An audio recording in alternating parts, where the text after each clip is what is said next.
नमस्कार साथियों। आज एक नई भर्ती प्राथमिक शिक्षक पात्रता परीक्षा के साथ मैं मनोज सर आपके साथ में हूँ। हम यहाँ देखते हैं कि मध्य प्रदेश ने तो बेचारे शिक्षकों को बिल्कुल सिर्फ क्रांतिकारी बना के रख दिया हुआ है। वो कभी किसी चीज़ की मांग कर रहे होते हैं, कभी किसी चीज़ की मांग कर रहे होते हैं, और एक और सरकार की तरफ से बड़ा लॉलीपॉप प्राथमिक शिक्षकों के रूप में हमारे सामने आया है। खैर, बीइंग कोच मुझे ये बातें बोलनी नहीं चाहिए, क्योंकि हमारे पास वैकेंसी आ रही हैं, कम से कम शिक्षक युवा रोजगार लगे रहेंगे। लेकिन चूंकि विगत दिनों में हमने देखा कि ग्रेड 2 के लिए भी इन्होंने पात्रता परीक्षा लाई थी और अभी तक फाइनल एग्ज़ाम नहीं कराया है। सेम वही पैटर्न वो फिर रिपीट कर रहे हैं प्राथमिक शिक्षकों के साथ। तो एक अच्छी खबर भी है, एक बुरी खबर भी है। बुरी खबर है कि बीएड वाले शायद इस बार फॉर्म अप्लाई नहीं कर पा रहे हैं, तो जाइए हक की लड़ाई लड़िए, हो सकता है आपकी मांग मान ली जाए और पिछली बार की तरह आपको मौका मिल जाए ग्रेड 3 पेपर देने का, है ना। लेकिन फ़िलहाल अभी वर्तमान नोटिफिकेशन के हिसाब से प्राथमिक शिक्षक पात्रता परीक्षा का आयोजन सरकार के द्वारा किया जा रहा है। ईएसबी इसकी ऑथराइजिंग एजेंसी होगी। सुबह सुबह कल ये सब चीज़ों का नोटिफिकेशन पेपर में आया। यूट्यूब में तो प्राथमिक शिक्षकों के वीडियो की बाढ़ आ गई। लेकिन उसके बाद थोड़ा सा सब्र करने के बाद जब हम दोपहर में देखते हैं तो आपके लिए सही ऑथेंटिक वीडियो आ पाया, और अब हम उस चीज़ को बनाने जा रहे हैं। तो पद का नाम प्राथमिक शिक्षक पात्रता परीक्षा है भैया। यह स्कूल शिक्षा विभाग और जनजाति कार्य विभाग दोनों के द्वारा आयोजित की जाने वाली संयुक्त परीक्षा होगी, जो ट्राइबल और दोनों एजुकेशन सेक्टर दोनों पे एप्लीकेबल होगी। यहाँ आप देख पा रहे हैं कि 15 अक्टूबर से इनके लास्ट डेट है फॉर्म भरने की। 1 अक्टूबर से फॉर्म शुरू हो जाएगा। अगेन एक अच्छा कदम इसलिए मान सकते हैं क्योंकि व्यापम ने अपने कैलेंडर में ये चीज़ पहले से ही शो कर रखी थी। तो बच्चे इस चीज़ में बिल्कुल भी ये नहीं कर सकते कि हमको समय कम दे रहे हैं, इतना जल्दबाजी कर रहे हैं सारी चीज़ें। लेकिन हाँ, सरकार ने पहले से ही ईएसबी ने आपको बता रखा हुआ था कि हम परीक्षाएं लेंगे।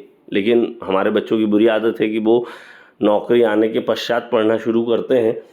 तो दोनों के लिए ही थोड़ी अब मेहनत का समय आ चुका है। ऐसे बच्चे जो पहले से तैयारी कर रहे थे और ऐसे बच्चे जो अब तैयारी करना शुरू करेंगे। इसी को सरल भाषा में समझने के लिए हमने आपको दे दिया कि एग्ज़ाम डेट आपकी 10 नवंबर से है। 15 अक्टूबर आपकी लास्ट डेट है। 15 अक्टूबर के बाद अपने फॉर्म में कोई गलती हो तो उसको करेक्शन कर सकते हैं। तो आइए फिर देखते हैं कि आखिर क्या क्या इसमें है। तो बिल्कुल इसके पहले ही पेज में नोटिफिकेशन के उन्होंने क्लियरली मेंशन कर लिया है कि माननीय सर्वोच्च न्यायालय के दिनांक 11/8/2023 के निर्णय के अनुसार बीएड डिग्रीधारी व्यक्ति अभ्यर्थी ग्रेड 3 के लिए पात्र नहीं होंगे, जिसको कि आप सामान्य भाषा में प्राथमिक शिक्षक बोलते हैं। ठीक है। तो ये पासिंग मार्क्स आपके लिए दे रखे हुए हैं कि एसटी, एससी, ओबीसी इनको लाने पड़ेंगे। ईडब्ल्यूएस को भी 50% मार्क्स, लगभग 75 नंबर, और 90 नंबर लाने पड़ेंगे जनरल कैटेगरी के हमारे अभ्यर्थियों के लिए। अगेन फॉर्म का शुल्क आप यहाँ देख सकते हैं कि जनरल कैटेगरी के लिए 500 रुपीज़ है, एसटी, एससी, ओबीसी, ईडब्ल्यूएस के लिए 250 रुपये। ठीक है। वेतनमान अगेन सभी को पता ही है, लगभग 25,000 के आसपास इसका है, प्लस महंगाई वेतन, वो लगभग 30 से 35,000 के आसपास आपकी सैलरी यहाँ पर रहेगी।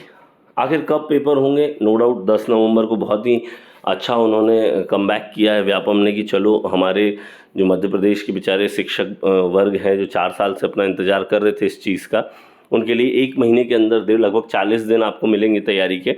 और 10 नवंबर को इसका पेपर होगा, रविवार है। 2 पाली में होगा। प्रथम पाली, द्वितीय पाली। फर्स्ट पाली 9 बजे से लेकर 11:30 बजे तक रहेगी और सेकेंड पाली 2:30 बजे से लेकर 5 बजे तक रहेगी। 2.5 घंटे का समय आपको यहाँ पे मिलने वाला है, जो कि पर्याप्त है, मोर देन सफिशिएंट है। नेगेटिव मार्किंग नहीं रहेगी। सबसे महत्वपूर्ण है ये 3 बिंदु जो कि पूरे नोटिफिकेशन की जान है। अगर आप देखेंगे तो इसमें क्लियरली पहले वाले पॉइंट में दिया हुआ है कि शिक्षक पात्रता परीक्षा की वैधता आजीवन रहेगी। मतलब अब जो आप ये पात्रता परीक्षा दे रहे हैं, इसके बाद आपको आगामी समय कोई पात्रता परीक्षा नहीं देनी है, पहली बात। दूसरी बात, प्राथमिक शिक्षक पात्रता परीक्षा वर्ष 2020 या उसके बाद आयोजित शिक्षक पात्रता परीक्षा के लिए आजीवन वैधता लागू हो गई, वो भी लागू होंगे। मतलब उनको भी अब पेपर यहाँ नहीं देना है। तो अगर आप 2020 में अपनी पात्रता क्वालिफाई कर चुके हैं, आप फॉर्म तो भर सकते हैं, लेकिन अगर नहीं भी देंगे तो कोई बहुत नुकसान नहीं होने वाला है। शिक्षकों के लिए रिक्त पद पर नियुक्ति हेतु विभाग फिर से एक चयन परीक्षा आयोजित करेगा। ठीक है। और मोस्ट इम्पॉर्टेंट चीज़ कि जो भी योग्य अभ्यर्थी हैं, क्या कॉलेज गोइंग बच्चे अभी फॉर्म भर सकते हैं? तो ऐसे बच्चे जो डीएड कर रहे हैं वो ज़रूर अभी अपना फॉर्म भर सकते हैं, इसमें क्लियरली मेंशन लिखा हुआ है। ठीक है, आगे चलते हैं। आखिर योग्यता क्या है? तो योग्यता की अगर हम बात करें तो प्राथमिक शिक्षा में डिप्लोमा सबसे महत्वपूर्ण चीज़ है, जो कि 2 वर्ष का होना चाहिए।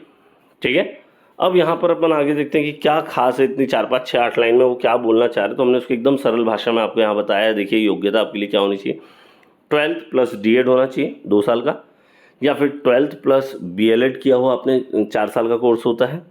और अगर वो नहीं किया है और ग्रेजुएशन के बाद भी अगर आपने डीएड किया है तो ऐसे अभ्यर्थी भी इसके लिए एलिजिबल होंगे। तो ये 3 मुख्य अर्हता आपसे मांगी गई है। डीएड आपका किसी भी चीज़ से हो वो चल जाएगा, यहाँ पे कोई दिक्कत नहीं। हाँ, मध्य प्रदेश सीटेट को बहुत वरीयता नहीं देता, इसलिए बार बार आप लोग में से बहुत सारे लोग मुझसे पूछ रहे थे कि सर सीटेट वालों का क्या होगा।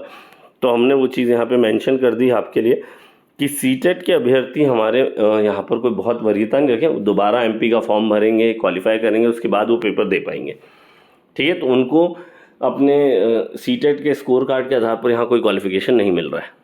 अगेन, स्कीम क्या है, पेपर का सिलेबस कैसा है, तो आप सेम पुराना रिपीट किया है, नेगेटिव मार्किंग नहीं है, 150 क्वेश्चन करने रहेंगे, 2.5 घंटे के अंदर आपको करने रहेंगे, और प्लस बाल विकास 30 नंबर का, भाषा और भाषा 2 30 नंबर का, यहाँ पर गणित 30 नंबर का आएगा, पर्यावरण 30 नंबर का आएगा। इस प्रकार से आपको दे रखा है। यहाँ बहुत ज़्यादा इम्पॉर्टेंट है भाषा का चयन। हिंदी, इंग्लिश, संस्कृत, उर्दू, ये 4 भाषाओं में से कोई 2 भाषा आपको चुननी है। हिंदी मीडियम के मेरे अभ्यर्थियों से मेरा निवेदन है विशेष रूप से कि इसका चयन बहुत संभल कर करें, और कंप्यूटर ऑपरेटर के थ्रू फॉर्म भरते समय आप इस बात को ज़रूर बताएं कि भैया हमको संस्कृत लेना है हिंदी के साथ में। इंग्लिश मीडियम के मेरे अभ्यर्थी हिंदी भी ले सकते हैं, हिंदी प्लस संस्कृत भी ले सकते हैं, हिंदी प्लस इंग्लिश भी ले सकते हैं, दोनों के लिए काफ़ी कुछ सेम रहेगा। वहाँ पर आपको ध्यान रखें सब्जेक्ट पेडागोजी भी आपको 50% वहाँ पे आएगी। ठीक है, डन। तो आगे हम बढ़ते हैं। ये हमने एक शॉर्टकट पेडागोजी ही बना दिया है कि ये है रियल पैटर्न, आप इसका स्क्रीनशॉट लेके रख लें। सभी विषय अनिवार्य हैं, आपको करने ही हैं। 5 हिस्से इसके किए गए हैं, सभी में 30-30 नंबर है, 30-30 क्वेश्चन भी आएंगे आपको, है ना। परीक्षा का लेवल थोड़ा सा पिछली बार से आपको अच्छा देखने को मिलेगा, तो प्लीज़ अपनी तैयारी को बहुत अच्छा यहाँ पर आप रखें। और विषय का चयन प्लीज़, अगर आपको कोई भी डाउट हो आप मुझे कमेंट बॉक्स में मैसेज कर दें, मैं आपको ज़रूर रिप्लाई करूँगा। यहाँ पर आप देख सकते हैं कि 13 केंद्रों में परीक्षाएं आयोजित की जाएंगी ताकि ज़्यादा से ज़्यादा अभ्यर्थी इस परीक्षा में भाग ले सकें। भोपाल, ग्वालियर, बालाघाट, सतना, इंदौर, जबलपुर, रीवा, नीमच, रतलाम, खंडवा, सीधी, उज्जैन, सागर, आप सभी की परीक्षा केंद्रों में जो भी आपके घर के पास है आप उसको फिल कर सकते हैं। तो बहुत सारी शुभकामनाएं, आप लगातार इसकी तैयारी करते रहें, कल से ही भिड़ जाएं। बहुत 40-45 दिन आपको मिले हुए हैं, बहुत अच्छा मौका है इस दौरान जिन बच्चों ने डीएड किया है उनको, क्योंकि बहुत सारे बच्चे कंपटीशन से बाहर हो गए हैं। तो प्राथमिक शिक्षक बनने के लिए आपका स्वर्णिम अवसर है। 12वीं के पश्चात डायरेक्ट सरकारी नौकरी में आप आ सकते हैं, अपने पैशन को पूरा कर सकते हैं। और किसी भी प्रकार की कोई समस्या है तो प्लीज़ आप हमें कॉन्टैक्ट करें, हम पूरी प्रयास टीम आपके साथ लगातार बरकरार बनिए। All the best.